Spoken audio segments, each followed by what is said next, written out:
మరోసారి గాంధీ భవన్ కు కామారెడ్డి కాంగ్రెస్ పంచాయతీ చేరింది. మాజీ మంత్రి షబీర్ అలీపై క్రమశిక్షణ కమిటీకి ఫిర్యాదు చేయడానికి గాంధీ భవన్ కు గడ్డం చంద్రశేఖర్ రెడ్డి వర్గీయులు చేరుకున్నారు. గాంధీ భవన్ ముందు గడ్డం చంద్రశేఖర్ రెడ్డి వర్గీయులు నినాదాలు చేశారు. గడ్డం చంద్రశేఖర్ రెడ్డి పార్టీ వ్యతిరేక కార్యకలాపాలకు పాల్పడుతున్నారని గత వారం క్రమశిక్షణ కమిటీ చైర్మన్ మల్లు రవికి షబీర్ అలీ వర్గీయులు ఫిర్యాదు చేశారు. పరస్పరం రెండు వర్గాలుగా విడిపోయి క్రమశిక్షణ కమిటీకి ఫిర్యాదు చేస్తుండటంతో కాంగ్రెస్ లో మరోసారి వర్గ విభేదాలు బయటపడ్డాయి.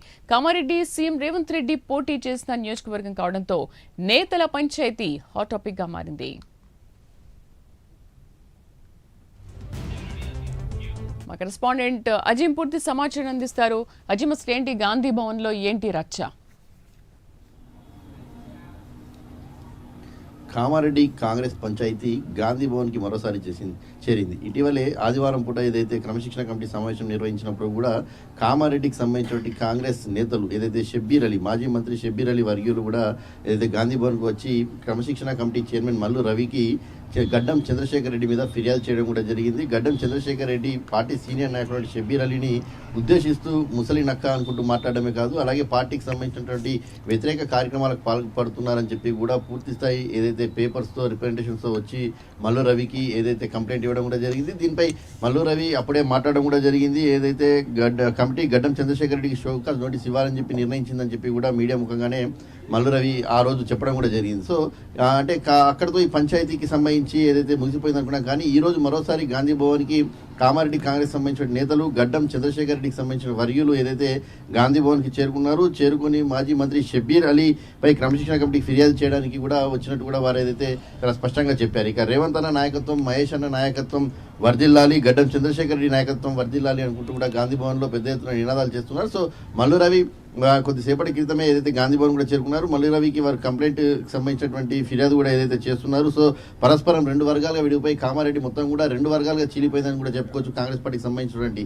అయితే మనం ఇక్కడ గమనించాల్సింది ఏంటంటే అది పిసిసి అధ్యక్షుడు మహేష్ కుమార్ గౌడ్ జిల్లా, అలాగే కామారెడ్డిలో సీఎం రేవంత్ రెడ్డి పోటీ చేశారు, అక్కడ దాదాపుగా ఇన్ఛార్జ్గా ఉన్నట్టే. సో మాజీ మంత్రి షబ్బీర్ అలీ కూడా ఏదైతే అక్కడ పోటీ చేసి గెలిచారు, సో గతంలో ఏదైతే సీట్ కూడా త్యాగం చేశారు. సో ఈ నేపథ్యంలో ఇంతమంది సీనియర్ నాయకులు ఉన్నారు, కానీ కామారెడ్డికి సంబంధించినటువంటి పంచాయతీ ఏదైతే గాంధీ భవన్కి చేరింది. క్రమశిక్షణ కమిటీకి ఇరు వర్గాలకు సంబంధించినటువంటి వారు కూడా ఫిర్యాదులు చేసుకున్నారు. సో గడ్డం చంద్రశేఖర్ రెడ్డికి సంబంధించిన వర్గులు, అలాగే షబ్బీర్ అలీకి సంబంధించిన వర్గీయులు ఇద్దరు కూడా పరస్పరంగా ఏదైతే క్రమశిక్షణ కమిటీకి ఫిర్యాదు చేశారు. అయితే మొదట ఫిర్యాదు చేసినటువంటి షబ్బీర్ అలీ వర్గీయులకు అప్పుడే పీసీసీ క్రమశిక్షణ కమిటీ చైర్మన్గా ఉన్నటువంటి మల్లు రవి అయితే ఖచ్చితంగా గడ్డం చంద్రశేఖర్ రెడ్డి పైన షోకాజ్ నోటీసులు ఇచ్చాము, సో వారు వివరణ కోరుతున్నాము, సో వారు ఏ రకమైన వివరణ ఇస్తారో చూసిన తర్వాత వారికి సంబంధించిన దానిపై చర్యలు తీసుకోవాలా లేదా అని చెప్పి మాట్లాడదామని చెప్పి కూడా ఆరు చెప్పడం జరిగింది. కానీ ఈ రోజు ఏదైతే గడ్డం చంద్రశేఖర్ రెడ్డి వర్గీయులు కూడా వచ్చి షబ్బీర్ అలీపై కూడా ఫిర్యాదు చేస్తున్నారు. షబ్బీర్ అలీ పార్టీ కార్యక్రమాల్లో పాల్గొనడం లేదు, పార్టీకి వ్యతిరేకంగా పనిచేస్తున్న వారికి సపోర్ట్ చేస్తున్నారు, పార్టీ కోసం పనిచేస్తున్న వారికి సపోర్ట్ చేయడం లేదు. సో రేవంత్ అన్న నాయకత్వం, మహేష్ అన్న నాయకత్వం, గడ్డం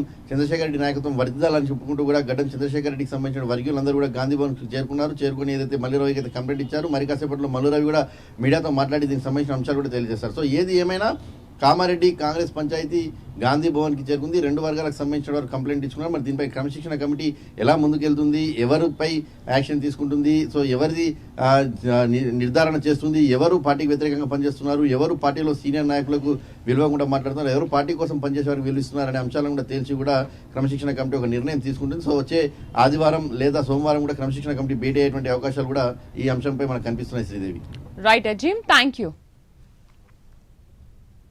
నాయకత్వం వర్ధిల్లాలి, రేవంత్ అన్న నాయకత్వం వర్ధిల్లాలి, మహేష్ అన్న నాయకత్వం వర్ధిల్లాలి, మహేష్ అన్న నాయకత్వం వర్ధిల్లాలి.